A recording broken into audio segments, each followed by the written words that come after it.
You ever just browse the internet or social media and discover an animal that you think just looks so ugly or terrifying? Like, you wouldn't want to kill it or hurt the animal or anything like that, but you just can't get over the fact how disturbing they look. And more importantly, you think to yourself, there is no way that that animal can be made into a Sonic character. Well, brothers and sisters, I got news for you. If you try hard enough, any animal can be made into a Sonic character. And that's what this video is going to be about, because tonight I am going to try and Sonicify an animal. So the way this is going to work is I had you guys give me some animals that you wanted to see turn into a Sonic character.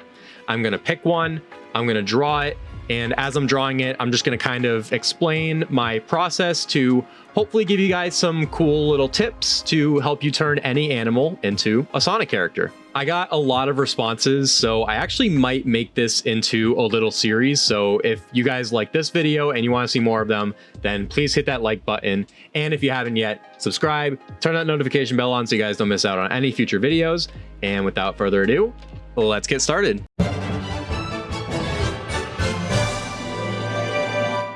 Now, before we truly get started, there are a couple prior knowledge tips that I think everyone should have before they just start turning any random animal into a Sonic character. One, you should already be pretty decent at drawing a lot of the official characters, because that way you can already be kind of familiar with how Sonic characters are supposed to look and appear. You should also already have a good understanding of different Sonic character anatomy, so different body shapes, sizes, arm and leg proportions, stuff like that. And thankfully I have a whole video dedicated to that. So if you haven't, you should totally go watch that video and practice drawing some of your different Sonic body shapes. Once you practice those two things, you will have a great understanding and be at more of an advantage when it comes to taking animals and translating them into the Sonic universe. All right, so here's an example that I worked on a couple days ago to sort of warm myself up and kind of get the creative juices flowing for this video. I decided to try and turn a Thorny Devil into a Sonic character, as you can see right here. And I wanted to use this example to sort of rattle off the tips that I used to design this character here. The first thing that is very important when it comes to taking an animal and translating it into a Sonic character is to research the animal. This seems like a no-brainer tip, but it's very important because through your research, you can actually discover what makes this animal unique. So I did a little research and I found out that Thorny Devils are actually a lot smaller than I thought they were. Like you can see in this picture right here, this person is just firmly grasping them in their hand like this. And I don't know how they're gripping them like this because they are quite literally covered in spikes. But that was one of the cool, unique features that I liked about them, was how they were literally just completely covered in these spikes. And I thought that was kind of cool, and I definitely wanted to make sure that the design actually included all these spikes somehow. I also thought their tail looked really cool. I also kind of liked how it was like sticking up like this. If I were to go back and redesign this character, I definitely would have made their tail a lot longer. I think this would have been a cool sort of power or ability to give this character, which would be to have their tail be used as kind of like a weapon, almost kind of like how Tangle uses her tail to like grab onto stuff, but maybe this character's tail could be used as sort of maybe like a mace tail or something like that. That probably would have been cool. I also noticed that Thorny Devils have these two prominent horns on their head right here. So I tried to do that with this character as well by having these two horns stick up just above their eyes like so. And again, you can even kind of see with the body shape of this OC that, again, it is important to familiarize yourself with the official characters, because as you can see, this character has a pretty similar body shape to Espio. You know, you can kind of see it with the head, you can kind of see it with the body shape as well. And then another tip that I would give is don't be afraid to see if other people have already turned an animal into a Sonic OC. You can see I found this reference down here by simply just Googling Thorny Devil OC or Thorny Devil Sonic OC. And this kind of goes back to what I was saying on any animal can be a Sonic OC, because I kid you not, you could probably Google most animals in existence and I guarantee you someone out there has already tried to make it into a Sonic OC. So I found this Thorny Devil Sonic OC and I thought it looked really cool, so I wanted to draw a little inspiration from it in see if I could, you know, get inspired for my own design. Obviously, don't steal people's designs. That's cringe. Don't do that. But there's nothing wrong with taking inspiration from other people's OCs and using them as like a guideline to help shape the design of your OC. So that's just kind of a quick overview of what we're going to be using in this video with our next animal. So now let's decide what animal that's going to be. Okay, someone suggested doing a Rhino Beetle. I believe I've seen what real life Rhino Beetles look like. And I feel like I've seen a Sonic OC design of a Rhino Beetle before, but I'm not sure. You know what?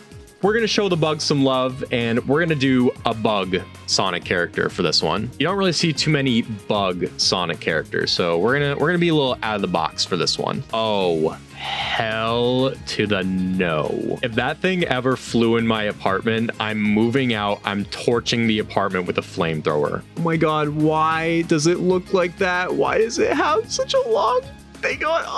Oh my god. How do people like bugs? How do people think bugs look cool? I don't know how I did Boy Scouts when I was younger, surrounded by bugs, because once bugs reach like a certain size, I'm gone. I'm out of there. I can't. Rhinoceros beetle, also known as a unicorn beetle, and it's a big beetle, and I found it literally. Oh my god, how is he just letting that thing crawl in his hand? Oh my god. I could never be at like an exhibit. I would literally fling that thing across the room. Carport floor, and I thought, wow, what a fantastic beetle. I need to do an episode on this. I'm gonna have nightmares about this thing tonight, man. Bro, it literally has 2 gigantic horns on its head. It is a literal alien. Oh my god. Is that someone's hand? That looks like someone's hand. How are you just holding that? Well, now I have to see. Has it been made into a Sonic OC before? Of course it has. Of course it has. Why wouldn't it have been made into a Sonic OC? I will say though, this Sonic OC actually looks really cool. I'm not gonna lie. I might actually wait. Yo, that's the same dude that I redesigned their bird OC. Oh, yo, hold on. I'm gonna reference this. All right, well, for now, I think I have enough nightmare fuel, references to go off of. So why don't we do a little bit more research and see if there's anything else we want to include in their design.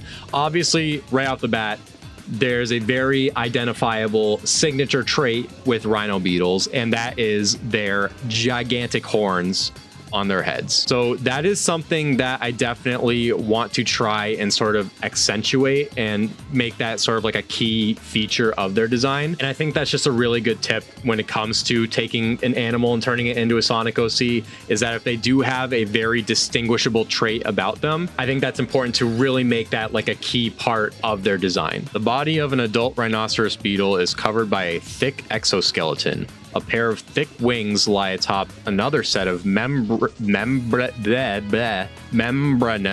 wings, allowing the rhinoceros beetle to fly, although not very efficiently owing to its large size. Okay, so they can fly, but they're a little clumsy. It's good to know. Some can release very loud hissing squeaks created by rubbing their abdomens against the ends of their... Oh my god, they can make noises? What? So not only do they look scary, but they apparently also sound scary. Why did that actually scare me? Why did that actually scare me? Oh my god. Oh my god. Why is it so big? No.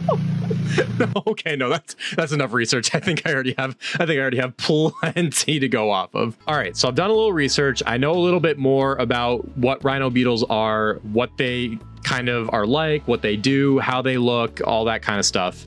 You may also find it helpful as well to take notes on whatever animal you're trying to turn into a Sonic character. Like, for example, I took some of the notes here. They have a giant horn on their head. They can fly, but they're also clumsy, which could actually play a big part in their appearance. And they can also release very loud hissing squeaks. So right off the bat, for this character, I'm kind of thinking along the lines of like a character who wears like one of those like flying cap things, like one of those like leather caps that has like the goggles on it, like a character like number 2 from Kids Next Door, or Rocky from Rocky and Bullwinkle. Ray the Flying Squirrel also, that could be a good one to keep in mind. So I might see if I can kind of do that while also having their like horn be like a part of their design. So let's see what I can come up with as I'm sketching here.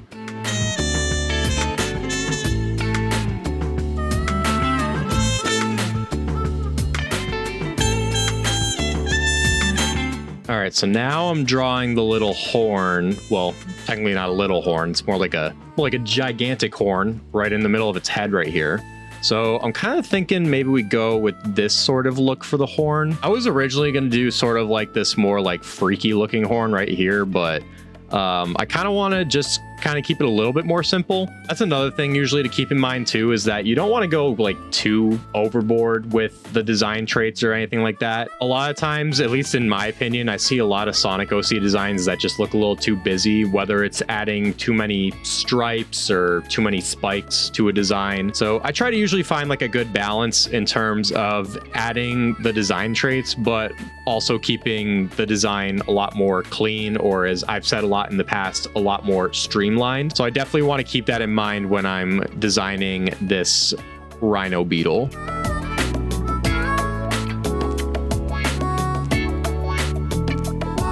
And then I'm kind of taking a little Charmy inspiration with the arms right here, adding these sort of like shoulder ring things. I'm not exactly sure what you would call these, but Charmy has them, and I think they would actually kind of work for another bug character like this, so we're gonna try it out.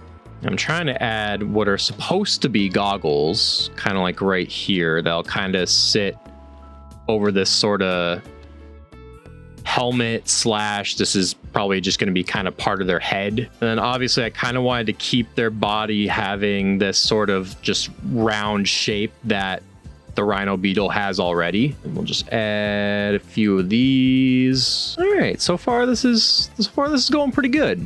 It's going pretty good so far, I'd say. Now, because Rhino Beetles are one of the larger bugs, it kind of leads me to wonder if I should actually kind of go what they did with having like a larger body shape, or if, because they are a bug and bugs are still tiny regardless, if I should just sort of keep this body shape. I actually kind of wonder what it might look like if I make it just slightly bigger, like maybe slightly bigger, maybe even slightly wider as well.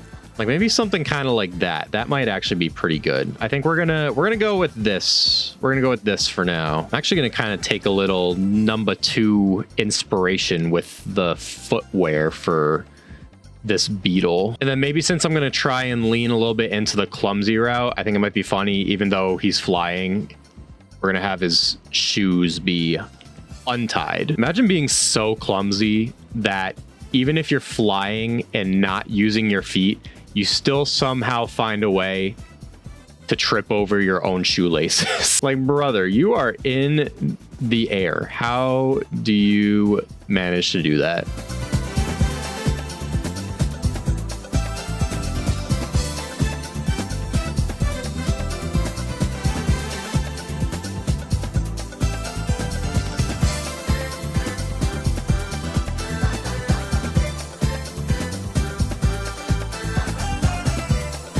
All right, so far this is looking pretty good. I think I just need to add the wings and then the face, and then we should be good. Yo, you know what I just thought of? What if his eyes were like all like googly eyed, kind of like Derpy's eyes are? I think that would actually be kind of funny. He could be Derpy Beetle, Derpy Dung Beetle.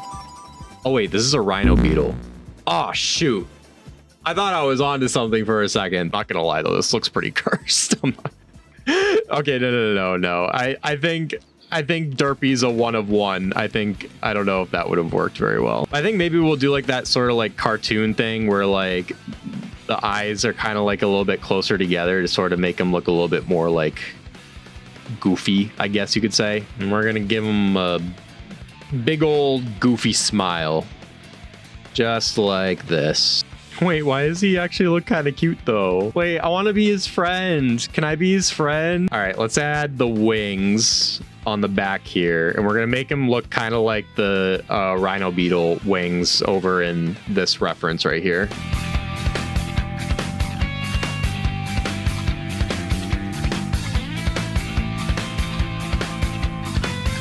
All right, I actually really like how this dude's turning out so far. I actually really like this. This is great. I think I am just gonna make the horn maybe slightly longer, not too much longer. Again, this is kind of supposed to be like the signature trait a little bit, but obviously I don't want to make it like overwhelmingly large, but maybe just a little bit larger. I think that looks pretty good. So I think I'm gonna go with this, and I can imagine like maybe as like an attack as he's like flying through the air, like he could actually use his horn as like kind of like a sword or something on his head. So this is definitely a good start, but now let me outline it and then let's see what we might want to do for colors.